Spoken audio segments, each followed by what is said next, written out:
बात करते हैं अब झारखंड की राजनीति की। कुर्मियों का आंदोलन को लेकर बवाल थमता हुआ नजर नहीं आ रहा है। कुर्मी अपनी मांगों को लेकर अड़े हुए हैं, तो वहीं आदिवासी भी इस मांग का विरोध करते हुए नजर आ रहे हैं। इसे लेकर आदिवासी संगठनों ने 12 तारीख को व्यापक रूप में विरोध प्रदर्शन का ऐलान भी किया है।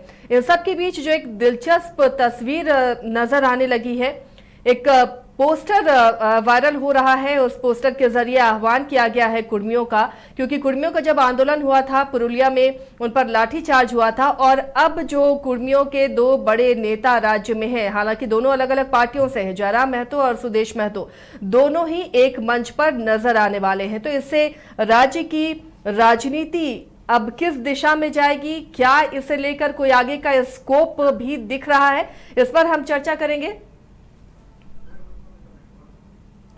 हमारे साथ स्टूडियो में हमारे सहयोगी जुड़ेंगे, लेकिन काफी दिलचस्प ये तस्वीर होगी जब एक मंच पर ही सुदेश महतो और जयराम महतो नजर आएंगे, क्योंकि दोनों के वोट बैंक को आप देखें तो एक ही वोट बैंक है दोनों के, और दोनों ही कुर्मी महतो की राजनीति करते हुए नजर आ रहे हैं। भले ही दोनों मुखरता से ये बात ना कहें, लेकिन अपने वोट बैंक को लेकर ही इन्होंने कुर्मी आंदोलन का सपोर्ट किया था। और अब जब 8 तारीख को जब वो तस्वीर सामने आएगी, जब दोनों नेता एक मंच पर होंगे, तो क्या वो झारखंड की राजनीति में एक नई इबारत लिखने वाली तस्वीर होगी, या भविष्य में कुछ और भी संभावनाएं इस तस्वीर के माध्यम से हम देख सकेंगे, इस पर चर्चा करेंगे। सहयोगी करिश्मा और वरिष्ठ सहयोगी राकेश रंजन हमारे साथ मौजूद है स्टूडियो में। सबसे पहले करिश्मा, इस प्रोग्राम के बारे में आपसे जानना चाहेंगे। जी आसिया, आपने देखा होगा कि हाल ही के दिनों में कुर्मियों की तरफ से एक बड़ा आंदोलन जो है वो देखने को मिला था। सिर्फ झारखंड ही नहीं, बल्कि वेस्ट बंगाल की बात कर लेंगे, उड़ीसा की बात कर लेंगे, छत्तीसगढ़ की बात कर लेंगे, सभी जगहों पर रेल टेका डहर छेका आंदोलन जो है वो कुर्मियों की तरफ से किया जा रहा था। और उनका मांग स्पष्ट तौर पर यही है कि उन्हें एसटी का दर्जा मिलना चाहिए, उन्हें एसटी सूची में शामिल होना है, जिसको लेकर लगातार जो कुर्मियों की तरफ से आंदोलन है वो देखा जा रहा है। साथ ही आपने देखा होगा आसिया कि पुरुलिया में कई ऐसे प्रदर्शनकारी हैं जिनके ऊपर पुलिस की तरफ से लाठीचार्ज भी की गई थी, कई लोग घायल हो गए थे। और इन्हीं को देखने के लिए कुछ दिन पहले आजसू की जो सुप्रीमो है सुदेश महतो, वो पुरुलिया जा रहे थे, लेकिन रास्ते में ही उन्हें रोक दिया गया। और कई बार उन्होंने ये भी कहा कि वो जो घायल लोग हैं उनसे मिलने के लिए जा रहे हैं, लेकिन उन्हें जाने की अनुमति नहीं दी गई। तो देखिए, अब एक बड़ा जो कह सकते सभा है आसिया, वो पुरुलिया में होने जा रहा है, और एक ही मंच पर जयराम महतो और सुदेश महतो नजर आएंगे। दोनों ही सभा को संबोधित करेंगे और कुर्मियों के पक्ष में अपनी बात रखेंगे, साथ ही उनके हक और अधिकार की बात करेंगे और अपनी आवाज को बुलंद करेंगे। चूंकि माना जा रहा है कि 8 अक्टूबर को एक बड़ा जो सभा है वो होने जा रहा है वेस्ट बंगाल के पुरुलिया में, और वहां पर सुदेश महतो भी मौजूद रहेंगे। तो एक मंच पर दोनों ही बड़े नेता जो है आसिया वहां पर रहेंगे और कुर्मियों की तरफ से अपनी बात रखेंगे। इसके साथ ही आदिवासियों की तरफ से जो रणनीति है लगातार बनाई जा रही है, आदिवासियों की तरफ से आगामी 12 अक्टूबर को एक बड़ा आंदोलन जो है वो देखा जाएगा, धरना प्रदर्शन किया जाएगा, और आदिवासी कह सकते हैं एकत्रित होंगे और अपनी बात को कहीं ना कहीं भारत सरकार तक पहुंचाने की कोशिश करेंगे। लेकिन इस बीच कुर्मियों की तरफ से यही कहा जा रहा है आसिया, क्योंकि उनकी जो मांग है वो भारत सरकार से है। साथ ही उनका यही कहना है कि पहले वो लोग एसटी की सूची में शामिल थे, बाद में उन्हें पिछड़े श्रेणी में रखा गया। लगातार उनकी तरफ से यही कहा जा रहा है कि जब आदिवासी, या फिर कह सकते हैं उनका कहना है कि जब एसटी की सूची में भोक्ता को इन लोग इंक्लूड कर सकते हैं, तो आखिर महतो को क्यों नहीं कर सकते, कुर्मियों को क्यों नहीं कर सकते हैं। साथ ही लगातार जो कुर्मी नेता है उनके तरफ से यही कहा जा रहा है कि हम लोगों की जो मांग है वो भारत सरकार से है, तो आखिर यहाँ के आदिवासियों को क्यों इतनी परेशानी हो रही है। अगर भारत सरकार को लगेगा कि ये लोग पहले भी सूची में शामिल थे तो उन्हें उनका हक और अधिकार वापस से मिलेगा, लेकिन उनका कहना है कि सारा निर्भर करता है भारत सरकार में। तो ऐसे में झारखंड में, या फिर वेस्ट बंगाल की बात कर लेंगे, उड़ीसा, छत्तीसगढ़, आखिर वहां पर इस तरीके का आंदोलन क्यों किया गया। साथ ही देखिए, आदिवासी नेताओं का कहना है आसिया कि एक बड़े सेक्टर को इन लोगों ने प्रभावित किया है, आम जनता को इन लोगों ने परेशानी में डाला है। कई लोग अपने घर जा रहे थे, लेकिन रास्ते में इन लोगों को रोक दिया गया, ट्रेनों को रोक दिया गया, कई रूट्स जो है उसे डाइवर्ट किए गए, तो लोगों को काफी परेशानी हुई। साथ ही राजस्व क्षति जो है वो हुई है। तो ऐसे में लगातार जो आदिवासी नेता है उनका कहना है कि जब कुर्मियों की तरफ से इस तरीके का आंदोलन किया जाता है, आक्रामक आंदोलन किया जाता है, तब कोई एफआईआर दर्ज नहीं होता है, लेकिन जब आदिवासियों की तरफ से अपने हक और अधिकार की बात की जाती है, चाहे जमीन को बचाने की बात हो या फिर अपने हक और अधिकार की बात हो, तब आदिवासियों के ऊपर एफआईआर दर्ज हो जाता है। तो देखिए, आरोप प्रत्यारोप चल रहा है। आसिया, कुर्मी और आदिवासी आमने सामने है, लेकिन इस बीच 8 अक्टूबर को एक बड़ा, कह सकते हैं आंदोलन तो नहीं कह सकते आसिया, लेकिन एक सभा जो है उसे यहां पर संबोधित करते हुए दोनों नेता नजर आएंगे और दोनों नेता अपनी बात जो है वो रखते हुए नजर आएंगे कि आगे क्या कुछ एक्शन होंगे और किस तरीके से कुर्मी जो है वो इंटैक्ट रहेंगे और अपनी बात भारत सरकार तक पहुंचाएंगे। चलिए, तो इस आंदोलन को और हवा देना चाह रहे हैं, क्योंकि राजनीति अपनी अपनी सभी देखते हैं, अपने अपने वोट बैंक तमाम राजनेता देखते हैं। रंजन जी, ये जो एक मंच पर दोनों महतो नेता नजर आ रहे हैं, दोनों ही अलग अलग पार्टियों से है और एक तरह से एक दूसरे को राइवलरी दोनों के बीच में रही है कि कौन ज्यादा वोटर को अपने पक्ष में कर सकता है। ऐसे में जब दोनों एक मंच पर नजर आएंगे तो बहुत कुछ ऐसे भी राजनीति के बारे में कहा जाता है, यहाँ संभावनाओं से इनकार नहीं किया जा सकता। तो क्या हम भी ये मानकर चल सकते हैं? देखिए, जब जयराम महतो और सुदेश महतो एक मंच पर दिखेंगे, ये एक ऐसा दृश्य होगा जो अभी तक उस तरह से दिखा नहीं। जैसा आपने कहा कि दोनों एक दूसरे के राइवल रहे। पिछले चुनाव में जयराम महतो की पार्टी के प्रदर्शन के कारण एनडीए को लगभग 15 से 16 सीटों का नुकसान हुआ था। तो उसके बाद अगर आप देखिए बीजेपी के पॉइंट ऑफ व्यू से, अगर इसे आप देखिए तो बीजेपी निश्चित तौर पर मुझे लगता है कि दिल से ये चाहेगी कि सुदेश महतो और जयराम महतो के बीच अगर मामला जो है वो सेटल डाउन हो जाता है तो वैसी परिस्थिति में एनडीए के लिए फायदेमंद होगा। लेकिन बड़ा सवाल है, चूंकि दोनों अपने दल के सुप्रीमो हैं और ये एक चीज है कि वो जो एक कहा जाता है, लिटरली अगर आप उसको न लीजिए कि एक जंगल में 2 शेर क्या रहेंगे, ये एक बड़ा सवाल है। क्योंकि जब आप साथ में आते हैं तब वहां पर यह फैसला लेना मुश्किल होता है। इसलिए बहुत जल्दी इस पर जंप कर जाना कि दोनों अब एक साथ ही राजनीति करेंगे, ये कहना अभी मुनासिब मुझे नहीं लगता। इसके लिए थोड़ा इंतजार हमें करना चाहिए कि चीजें कैसे आगे बढ़ती हैं। दरअसल दोनों अगर एक मंच पर दिख रहे हैं तो उसकी जो बड़ी वजह मुझे दिखती है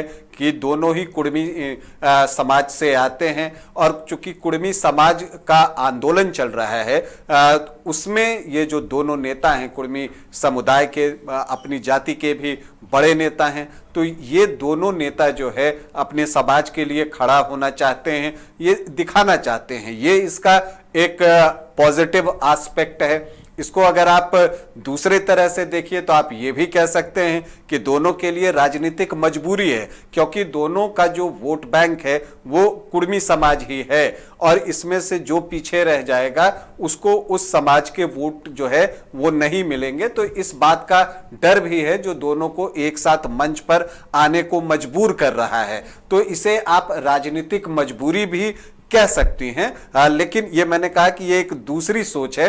पहली सोच आप इसे पॉजिटिव वे में अगर लेना चाहें तो वो ये है कि जब समाज को जरूरत हुई है तो जो कुर्मी समाज के 2 बड़े नेता हैं वो आपसी मतभेदों को, आपसी वैचारिक जो भी मतभेद है उनके अंदर, उसको दरकिनार करते हुए एक मंच पर जो है वो आ रहे हैं और अपनी समाज के लिए जो है वो चाहते हैं कि उसकी एक आवाज बने। उनके खिलाफ जो कुछ भी अत्याचार इनको लगता है कि हो रहा है, जैसा करिश्मा ने भी अभी बताया कि पुलिस अत्याचार के खिलाफ जो है, और जो एक पोस्टर जो वायरल हो रहा है, हालांकि मैं बांग्ला पढ़ नहीं पाता हूं, जो टूटी फूटी बांग्ला है, अगर कुछ गलती हो तो क्षमा भी चाहूंगा, कि ग्रामे ग्रामे कुर्मीदेर ऊपर पुलिस अत्याचारेर विरुद्ध। तो जो पुलिस के खिलाफ गांव-गांव में, ये कुर्मी के खिलाफ जो पुलिस अत्याचार हो रहा है गांव-गांव में, उसी के लिए जो है आदिवासी कुर्मी समाजेर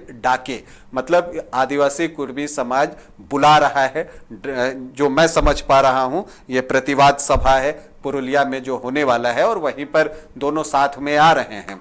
वैसे मैं फिर से कह रहा हूं कि अगर कुछ गलत पढ़ा हो तो उसके लिए क्षमा प्रार्थी रहेंगे। जितना मैं समझ सका हूं वो इसमें यही कुछ जो है वो लिखा हुआ है। लेकिन हम इससे आगे की बात कर रहे हैं। हम झारखंड की राजनीति से जोड़कर इस चीज को, इस घटना को देखना चाह रहे हैं कि जब जयराम महतो और सुदेश महतो एक साथ जो है एक मंच पर दिख रहे हैं तो क्या आगे जो रास्ते अभी अलग अलग हैं, मंच पर इकट्ठा हुए हैं, क्या आगे जाकर किसी मोड़ पर दोनों जो है एक साथ हो जाएंगे? ये झारखंड की राजनीति में फिलहाल एक बड़ा सवाल है, क्योंकि दोनों के एक होने का बहुत बड़ा राजनीतिक निहितार्थ जो है वो छिपा हुआ है। क्योंकि अगर दोनों एक होते हैं तो झारखंड की राजनीति पर एक बड़ा असर पड़ेगा, क्योंकि एक जो आप कहते हैं कि एक जो बड़ा वोट है कुर्मी समुदाय का यहाँ पर झारखंड में, और आपको 25 से ज्यादा सीटों पर एक इम्पैक्ट होता है कुर्मी समाज का 25 से 30 सीटों के बीच में। तो 81 विधानसभा सीटों में अगर आप देखें कि 25 से 30 सीटें अगर वहां पर जो है वो प्रभावित होती हैं कुर्मी समाज के द्वारा, तो वो एक बड़ा वोट बैंक है और उससे जो है यहाँ की राजनीति पर फर्क पड़ सकता है। मुझे लगता है कि दोनों एक मंच पर हैं और एक बड़ा वोट बैंक है महतो वोटर्स झारखंड में। जेएमएम इसलिए अपने वोट बैंक को संभाल कर रखता है, उसमें आदिवासी महतो दोनों उसके वोटर्स हैं। तो जेएमएम को ये कितना नुकसान पहुंचाएगा, ये जो मिलन अगर दिख रहा है या ये जो आपसी सामंजस्य अगर दोनों नेताओं में दिखा? तो देखिए, ये बहुत दिलचस्प है कि जब झारखंड अलग राज्य के लिए आंदोलन चल रहा था तो उस वक्त आदिवासी और कुर्मी समाज जो है वो एक साथ मिलकर इस आंदोलन में शरीक हुए थे और झारखंड को अलग करने के लिए जो आंदोलन चला उसमें उन्होंने अपनी हिस्सेदारी निभाई थी। लेकिन झारखंड राज्य बनने के बाद अगर आप देखें तो आप देखेंगे कि ये बात सच है कि किसी एक समाज का वोट किसी एक ही दल को जाता है, 100% ऐसा कहना उचित नहीं होगा, लेकिन जो बड़ा चंक जाता है जिसे हम कहते हैं, तो जैसे आदिवासी वोटर्स जो है वो ज्यादातर जो बड़ा चंक है वो जेएमएम की तरफ गया, तो जो कुर्मी समाज है वो सुदेश महतो के उदय के बाद वो वोट उस तरफ शिफ्ट हुआ। इस बात से भी इनकार नहीं किया जा सकता और यही वजह है कि सुदेश महतो जो है एक इंपैक्ट झारखंड की राजनीति में डालने में सफल रहे। हालांकि पिछली बार उस वोट में जो है जयराम महतो ने बड़ा हिस्सा निकाल लिया और यही वजह है कि वहां पर आजसू आपको कमजोर हुई, चुनावी प्रदर्शन उसका कमजोर हुआ। और सिर्फ उसका नहीं हुआ, चूंकि एनडीए में सुदेश महतो शामिल थे तो बीजेपी को भी उसका नुकसान जो है उठाना पड़ा और जैसा हमने कहा कि 15-16 सीटों का असर पड़ा है।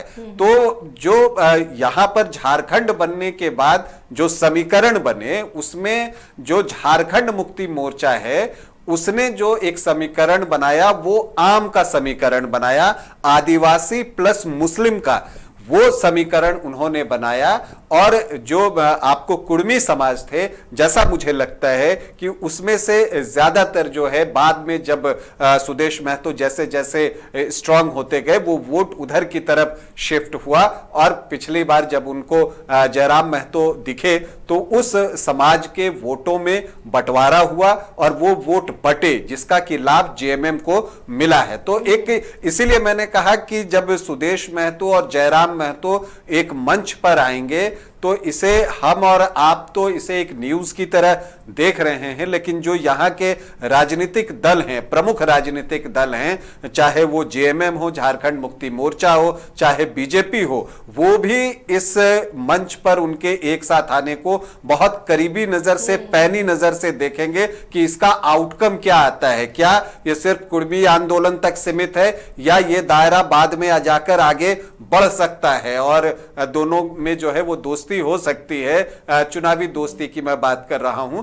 तो वो चीज जो है उस पर पूरे झारखंड की नजर है। इसलिए जो ये पुरुलिया में जो सभा होने वाली है जहां पर जयराम महतो और सुदेश महतो एक साथ होंगे, उस पर पूरे झारखंड की नजर टिकी है। करिश्मा, आपको क्या लगता है, जो रंजन जी ने कहा कि अगर दोनों में समझौता होता है या दोनों एक साथ चलते हैं तो नुकसान कई पार्टियों को होता दिख रहा है, लेकिन क्या लगता है दोनों पार्टियों को कवर करती रही हैं आप, आजसू और जेएलके, तो अगर ऐसी कोई संभावना बनती है, मान लीजिए दोनों अगर विलय करते हैं या दोनों में दोस्ताना कुछ कॉन्ट्रैक्ट होता है, तो इससे क्या असर होगा और कितना असर दिख रहा है? जी देखिए, जाहिर तौर पर आसिया, अगर हम जेएलकेएम देखें या फिर आजसू देखें तो दोनों की विचारधारा आपको एकदम सिमिलर लगेगी। क्योंकि अगर हम जेएलकेएम की बात करेंगे तो उसके जो सुप्रीमो है जयराम है, तो उनका स्पष्ट तौर पे यही कहना है कि वो सभी समाज को आगे लेकर जाते हैं।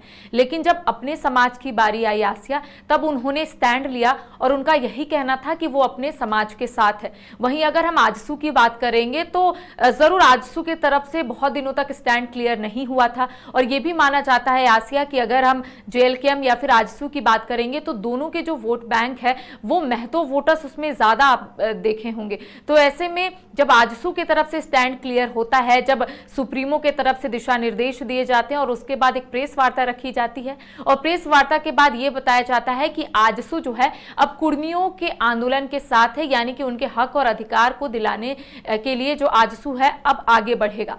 तो ऐसे में आसिया, हम ये जरूर कह सकते हैं कि अगर आने वाले समय में सुदेश महतो या फिर जयराम महतो के बीच चीजें ठीक रहती है, हालांकि अगर हम उस तस्वीर को देखें, चूंकि ये भी पहले से कहा जा रहा था कि जब कुर्मी आंदोलन होगा तब सुदेश महतो और जयराम महतो एक मंच पर दिखेंगे, हालांकि पहले से कई लोगों ने कयास लगाया था।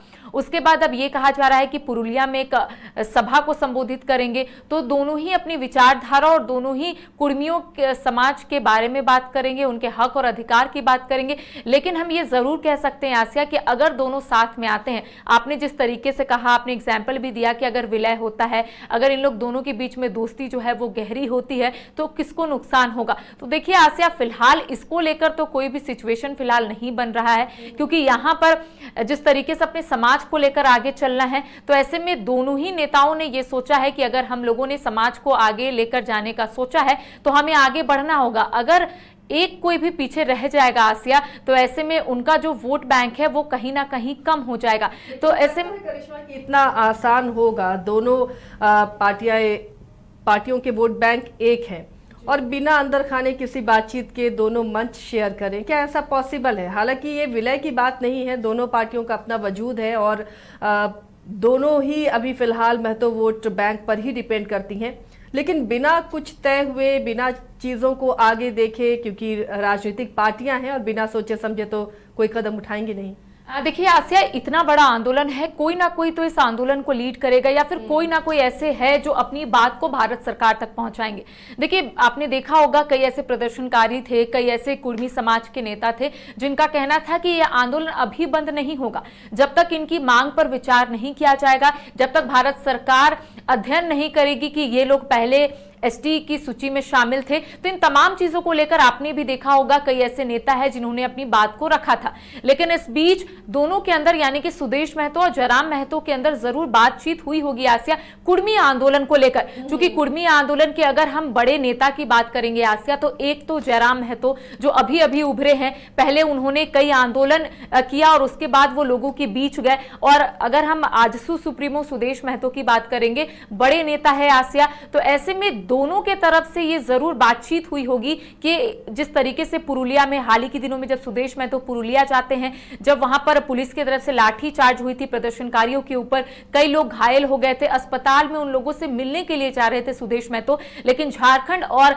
वेस्ट बंगाल का जो बॉर्डर है वहां पर रोक दिया जाता है। और कई वीडियोस भी वायरल हो रहे थे आसिया, जिसमें सुदेश महतो ने कहा था कि क्या मुझे कहीं से लिखवा कर आना होगा? अगर लिखवा कर आना होगा तो मुझे बताइए, मुझे उन लोगों से मिलने के लिए जाना है। कई इस तरह के वीडियोस जो है वो वायरल हो रहे थे। और उसके बाद ये कहा जा रहा था कि सुदेश महतो बहुत जल्द पुरुलिया जाएंगे और तमाम लोगों से मुलाकात करेंगे जो घायल हुए हैं। लेकिन इस बीच एक सभा को संबोधित करने के लिए अगर सुदेश महतो जा रहे हैं तो जयराम महतो भी पीछे नहीं रहेंगे आसिया, क्योंकि उन्होंने पहले ही कहा था वो अपने समाज के साथ है। और इसके साथ ही उनकी जो पार्टी की वोकल नेत्री थी निशा भगत, उसे भी पार्टी से निष्कासित किया गया था। वजह सिर्फ यही थी कि निशा भगत ने यह कहा था कि कि आदिवासी पैदा लिया जाता है, आदिवासी कोई बनता नहीं है। तो उन्होंने जिस तरीके से बयान दिया था उसके बाद पार्टी की तरफ से निष्कासित किया गया था और जयराम महतो ने स्पष्ट तौर पर यही कहा था कि वो अपने समाज के साथ है। तो ऐसे में पुरुलिया में जब इतनी बड़ी घटना घटती है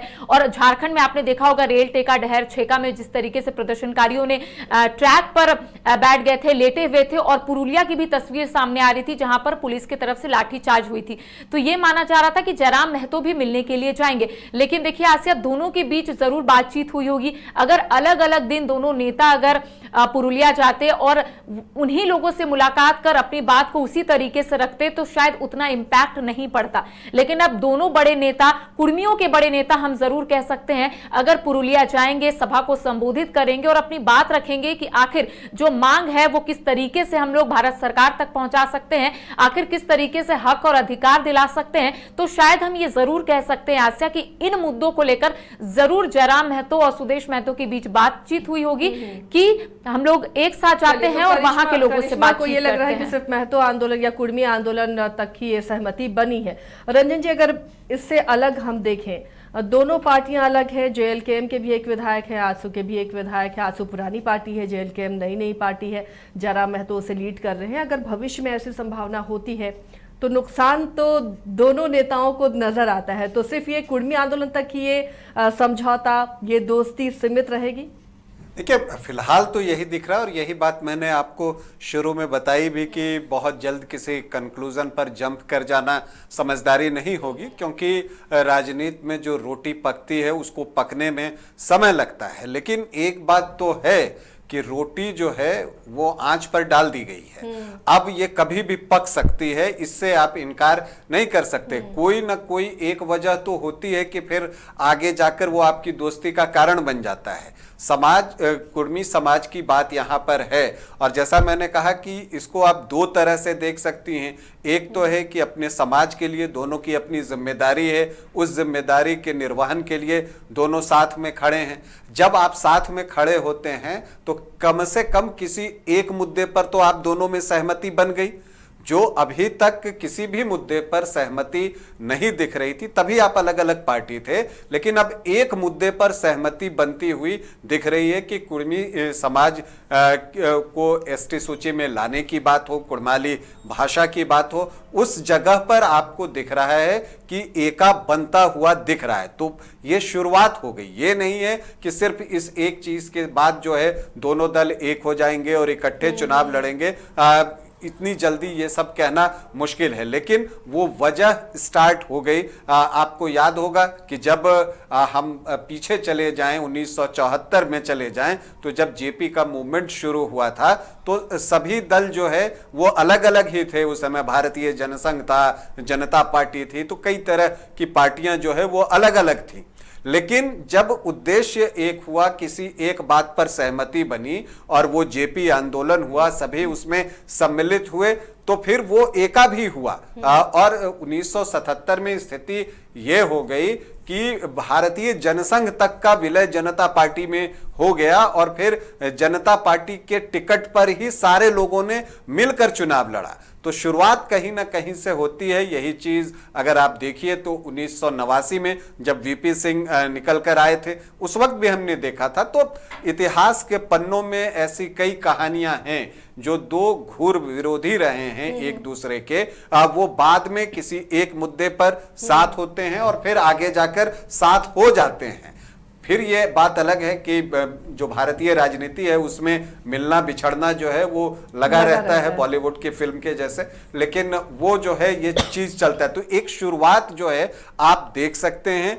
अब ये चीज भी देखनी है कि ये दोनों के लिए राजनीतिक मजबूरी है कि दोनों को एक मंच पर आना पड़ा है ताकि समाज में ये संदेश जाए कि वो उनके साथ खड़े हैं, ये एक वजह है, या फिर दोनों समाज के लिए मिलकर जो है यहाँ पर इकट्ठे खड़ा होना चाहते हैं, ये एक बात है। तो इसीलिए तो एक मंच एनडीए नजर आता है। ठीक है, आप पार्टियां आपस में विलय नहीं करेंगी, लेकिन एनडीए भी एक ऑप्शन है। करिश्मा, क्या ऐसी कोई सुगबुगाहट, क्योंकि खबरें बीच में बहुत आ रही थी कि शायद जयराम किसी एक खेमे का रुख कर सकते हैं, तो ऐसा कुछ हो सकता है? जी आसिया, कई मर्तबा हमने ये सवाल जयराम महतो से भी पूछा था कि क्या आने वाले समय में इसी तरीके से उनका जो पार्टी है वो अकेले ही चुनाव लड़ेगा या फिर आने वाले समय में किसी गठबंधन में जाएगा। तो उनका कहना था कि अगर कोई पार्टी की विचारधारा उनकी पार्टी से मिलेगी तभी वो सोचेंगे। हालांकि उनका कहना था कि नहीं सोचे हैं ना सोचेंगे आने वाले समय में। हालांकि बीच में कई बार खबरें जो है वो सामने आई थी कि बहुत जल्द जयराम महतो एनडीए यानी कि कह सकते हैं कि उधर उनका जो रुख है वो हो सकता है। लेकिन उसके बाद भी मैंने कई मर्तबा उनसे पूछा था तो उनका कहना था कि ये अफवाह है, ऐसी कोई भी बातें नहीं है। लेकिन आसिया, आपने देखा होगा, चाहे आजसू की ही बात कर लेंगे, आजसू जिस तरीके से एनडीए में ही शामिल है, तो ऐसे में ये माना जाता है चूंकि जयराम महतो के पास अभी फिलहाल एक ही सीट है, वहां से वो खुद विधायक है। हालांकि उन्होंने हर एक सीट पर अपनी किस्मत आजमाई थी लेकिन वहां से उन्हें सफलता नहीं मिली। लेकिन कह सकते हैं कि जयराम महतो ने ये जरूर कहा है और उन्होंने इंडिकेशन भी दिया था कि अगर कोई पार्टी की विचारधारा उनकी पार्टी की विचारधारा से मिलेगी तो वो जरूर सोचेंगे। लेकिन उनका कहना है कि जो उनकी पार्टी की विचारधारा है वो अब तक किसी भी पार्टी से नहीं मिली है, जिस वजह से वो ये नहीं सोच पा रहे हैं कि उन्हें किस खेमे में जाना होगा। लेकिन ये बहुत जल्दबाजी होगी आसिया ये बोलने में कि जयराम महतो या तो एनडीए का दामन थाम सकते हैं, यानी कि उनकी जो पार्टी है वो एनडीए या फिर कह सकते हैं इंडिया गठबंधन के तरफ उनका जो रुख है वो हो सकता है। लेकिन उनका यही कहना था कि विचारधारा अगर मिलेगी तो वो जरूर इस दिशा में भी अपना कदम आगे बढ़ाएंगे। लेकिन अब जिस तरीके से जो सिचुएशन दिख रहा है आसिया, चूंकि कई बार सवाल भी उठ रहे थे और कई बार ये भी कहा जा रहा था कि बहुत जल्द सुदेश महतो और जयराम महतो एक मंच पर दिखेंगे। हालांकि किसी ने भी मामला या फिर किसी ने ये नहीं कहा था कौन से मुद्दे पर। लेकिन देखिए आसिया, अब धीरे धीरे करके जो कुर्मी आंदोलन आगे बढ़ रहा है, जो कुर्मियों की तरफ से जो मांग रखी जा रही है, इसी मुद्दे पर अब जयराम महतो और सुदेश महतो जो है एक मंच पर दिखेंगे। अब इसके आगे जयराम महतो का रुख क्या होगा आसिया, ये देखने वाली बात होगी। क्योंकि सुदेश महतो ने तो अपना स्थिति स्पष्ट कर ही लिया है, लेकिन जयराम महतो की तरफ से क्या स्थिति होगी ये देखने वाली बात होगी। और उसके बाद से आसिया ये भी देखना होगा कि जब दोनों ही बड़े नेता वापस झारखंड आते हैं तब इन दोनों का रुख क्या होता है, इन दोनों के तरफ से क्या कुछ बयान आती है सामने, ये देखने वाली बात हो सकती है। रंजन जी, तजुर्बा आपका क्या कहता है, ये जो कुर्मी आंदोलन है और जिसपे ये दो बड़े नेता एक मंच पर नजर आने वाले हैं, झारखंड की राजनीति में आगे चलकर क्या असर करेगा? देखिए, जो चीज एक कही जाती है, फिर से उसी चीज को दोहराऊंगा कि राजनीति जो है वो संभावनाओं का खेल है।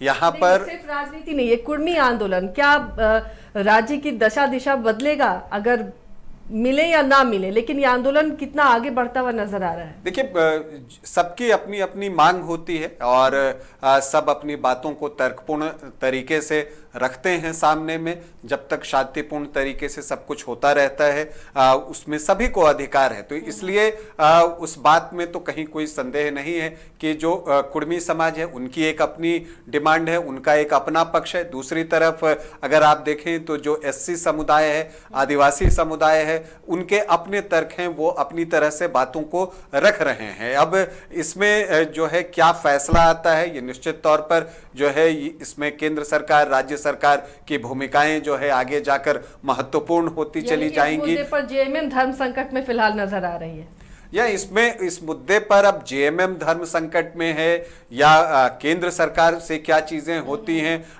गृह मंत्रालय में जाकर ये बातें कुछ आगे होती हैं, क्या वहां पर कोई मुलाकात होती है, बहुत सारी चीजें हैं जो कि अभी कहना जल्दबाजी होगी। क्योंकि ये एक आप कह सकते हैं कि अब ये एक डिमांड की गई है और सबसे बड़ी बात है कि कुर्मी समाज की तरफ से जो एक बात रखी गई है तो आदिवासी समाज भी अपनी बातों को मजबूती के साथ रख रहा है।